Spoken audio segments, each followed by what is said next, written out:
Sorry this video is a bit late since the Tempest Trials started yesterday, but I still wanted to put it out because I had already started working on it beforehand. So this Tempest Trials Mini is possibly based on the actual story of Fire Emblem Heroes. It starts off with masked Marth trying to help out Fjorm, but it's discovered that this Fjorm is actually Loki in disguise. The real Fjorm appears, but the Asco Trio does not. So do you guys think this could have possibly taken place before Fjorm joins us in Book 2? This might be a time where Nifl is already under attack and Fjorm is trying to save her kingdom. Either way, if this Tempest Trials does in fact relate to the actual storyline, then I think that's cool to see. Now let's go over what rewards you can earn. By earning 50,000 points, you can earn 42 orbs, 16,000 feathers, and 80 secret coins. So oddly enough, the usual amount of feathers is 11,000. However, this Tempest Trials Mini does not offer a blessing like the last one, and it's obvious that if you want to use it, you will need to summon for Legendary Ike anyway. And if you do get them, you do receive one Earth Blessing as well. So instead of getting a blessing this time, we get 5,000 extra feathers, which I don't think anyone will complain about. The 3 secret seals you can earn this time are Poison Strike at 6,000 points, Horn Attack at 10,000 points, and Drive Defense at 20,000 points. None of these are insane, but I do think Drive Defense is worth going after because it can stack with its own C-skill version. For the Tempest Trials reward units, you can earn Marisa, and you get 2 copies, with one being a 5-star version at 15,000 points. She is quite cool, and I'll talk about her more later. So the Sacred Seals this time are nothing too crazy, but they are all solid in this slot. Poison Strike can stack with its B-skill version, so that would be 20 damage to your target after combat. Great for weakening tanks, and Jafar with his upgraded Deathly Dagger can potentially dish out 30 out of combat damage to his target. I personally think Savage Blow is more useful, but it's still a cool option to have. Horn Attack is a basic buffing skill, and you can use it as a Sacred Seal to turn one unit into a better team player. You cannot stack Horn Attack C skills and Sacred Seals because they are field buffs. For you new players, do not think you will buff up someone's attack by +8, only the highest value will apply. This is important to understand because our next skill can stack with itself. So Drive Defense is a spur type skill, meaning it only works during combat and it can therefore stack with other in-combat skills. You can potentially use a Drive Defense C skill and a Drive Defense Sacred Seal, and your allies will receive double the increased defense. I have a video all about spur type skills if you do not know what I'm talking about. This distinction is important to understand because buffing in Fire Emblem Heroes is very important. Marisa is the Tempest Trials reward this time, and like Joshua, she is a sword user from the Sacred Stones. Marisa's 5-star stats include 46 HP, 30 attack, 36 speed, 30 defense, and 21 resistance. 46 HP is quite good, and her base 30 defense can make her deceptively tanky. She has similar offensive stats to Joshua and has more HP, while Joshua gets a huge boost to his resistance along with his legendary weapon. Another comparison can be made to Caro, I don't know how you say it, who only has 1 HP more than Marisa, but gets beaten out in other stats, especially defense.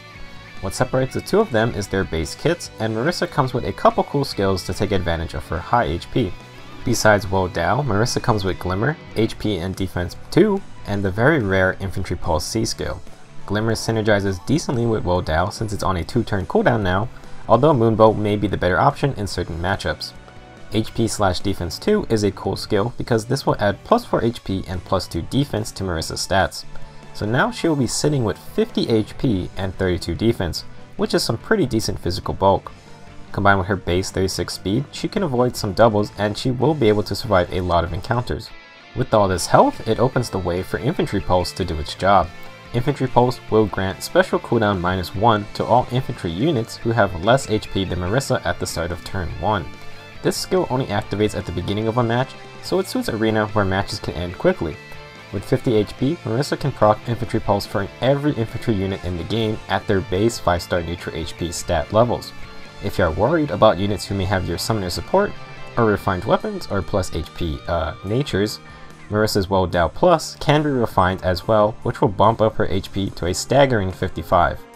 I always wanted to get my hands on Infantry Pulse, and now that we get one user for free, I think I would try to make a video about this skill more in depth sometime in the near future.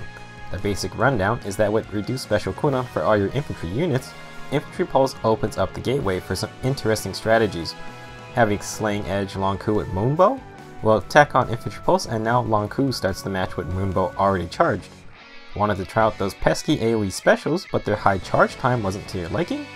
Infantry Pulse combined with Quicken Pulse can bring that activation time down to 2 at the start of the match. There are many different ways to utilize Infantry Pulse, and hopefully I can make an interesting video about the skill for you guys later on. I wouldn't sleep on Marisa so soon, since she can become an interesting unit to hold on to for future Infantry Pulse shenanigans. So for my personal thoughts, going to be real, I feel like as a Sacred Stones fan, I've been disappointed for this last week. Got new heroes from the Sacred Stones, but one is a random variant of Erica instead of someone actually new. Then Leon gets his Grand Hero battle, but his weapon is literally a Raven Tone. And just when I thought I was going to be able to use my Sacred Stones crew to farm easy SP from this Tempest Trials, instead we get random units like Summer Xander. Marisa doesn't make any sense as a reward, and she doesn't even get dialogue, and she isn't the boss. And if the anniversary wasn't here, and if Radiant Dawn Ike wasn't released, I would be more annoyed.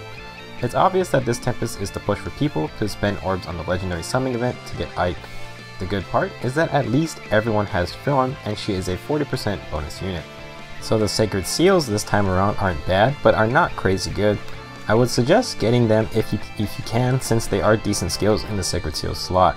If you want to spend those Sacred Coins, then Drive Defense may not be a bad option, even though you are only getting 1 extra point of defense added.